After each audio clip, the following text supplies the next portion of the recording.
If you feel that using your phone or scrolling on social media is getting in the way of being the happy, present person that you'd like to be, stick around because we're going to offer you some tips to work through that. Hi, my name is Mina Ramirez, and I'm a behavior change coach. I'm also the director of coaching and program strategy at Body Brain Alliance. One of the qualities that our clients choose the most to describe their best selves or their future selves is present. And one of the barriers that they can usually identify the most is phone usage. Now, there are many reasons for this. For once, it's fun. It's easy to get sucked into getting endless entertainment and even avoidance of tasks that would otherwise feel, like a chore or that we're still not ready to take on. When using our phone is what is getting in the way of being more present, this realization often comes with a lot of self-judgment. And that is another thing that I'm going to tell you, it's not helping you move away from that behavior. So the first thing that we want to do here is understand. We want to understand that we're only human beings and that all our brain is trying to do is to actually protect us from certain emotions and feelings.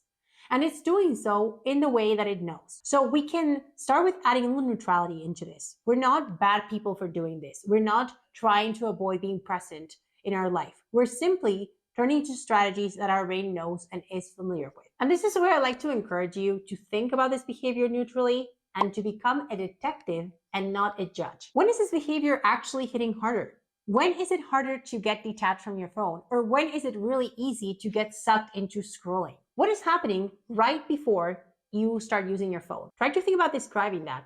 How you're feeling, how your day went. Now, what is your phone possibly giving you? Could that be giving you some control, some entertainment? Can we start identifying the need that this phone usage is satisfying? Do you enjoy scrolling?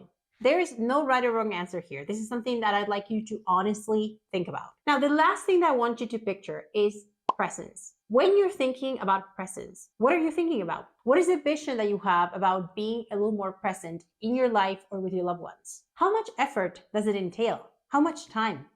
How much attention are you expected to put into being present with yourself or with others? Once you go through these prompts and questions, you have super valuable information about why you're probably turning to using your phone more and how you can use it a bit less. And this is where I want to encourage you to think about going back to your definition of presence. How flexible do you think that is? And how much of an impact do you think that is having in seeing presence as something that is of easier access or not? And here's what I mean by this. Your brain might be perceiving that the difficulty of these tasks or the resources that it needs are a barrier to actually being more present. Maybe you're coming home after a super long day at work and you're expected to switch this on for presence, and you're not ready for that.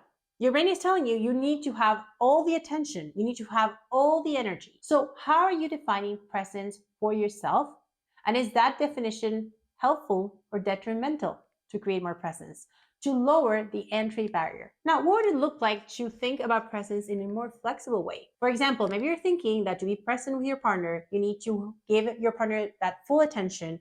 You need to have super meaningful conversation, and your brain is just not ready for that. You just don't have the resources for that. So what could be a more flexible way to do that? Could that be sitting with your partner? Could that be holding hands or cuddling? Could that be watching some funny videos together? Could that still be a way to create presence? If we're thinking about hanging out with your kids, maybe you're thinking, okay, I need to play with them. I need to read them bedtime stories. What could be another way to create presence? Could it be asking your kid to read the story to you if they're old enough, or asking about their day, asking about their favorite part of the day? Could it be just engaging in playtime in a way that is actually realistic to you at that moment without thinking that there is a perfect way to actually engage in playtime and presence? Could it be eating in the same place as a family? And notice that I didn't say eating at the table. This could also be eating while you're watching TV. That could still be a way to create some presence. And these are all ways to see this flexibly enough so that the behavior of being more present becomes more accessible to you with whatever resources you have at that time. Another thing to think about here is, can you help yourself transition into being more present? And I was telling you before how sometimes we have this expectation that there's going to be a switch where we're going to be suddenly present. How can we slowly and gradually transition into creating presence? Can this be something that we intentionally create as a routine or as a sequence?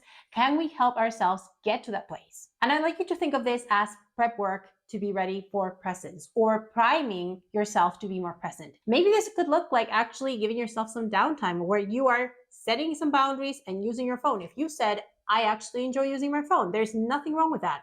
There's nothing inherently wrong or bad about using your phone. What you're identifying here is that it is currently getting in the way of creating presence. So maybe we can set some boundaries around that. If using your phone is a way to disconnect, can we set a limit to that so that you can then transition into other parts of your life? Can we think of something else, like maybe getting home and taking a hot shower, or getting on your PJs, or maybe you decide to go on a walk, and that can be a way to transition from whatever you were doing before, getting some downtime, getting some connection with yourself, addressing any needs, and then moving on to feeling ready to be present. Maybe it could even be something about actually satisfying your basic needs. Maybe having a snack before you feel ready to engage with others. So these are all things that we want to consider. What do you need to feel ready to be a little more present? And what is one tiny action that can actually help us transition into that when doing a whole routine is not possible? This is where we want to think flexibly. The last thing here is, do you need to communicate these needs and what you identify with anyone? Maybe your kids, maybe your partner, maybe someone else. This can be a great way to ask for that support in creating that space for yourself and showing up as the most present version of yourself. As usual, we want to identify and redirect over and over again. Noticing allows us to choose again without shame and without guilt. If you feel that being on your phone is also a concern because it's a form of procrastination, so besides not creating enough presence, it is a way to avoid getting into other tasks that you want to do, there are other videos on our YouTube channel that might really help you with this. So I encourage you to look into those. We would love to know if you have any comments or thoughts that you want to share with us. So drop them here under the video. And if you like this video, please hit like or subscribe so you can see more of this in our channel. I will see you on the next video.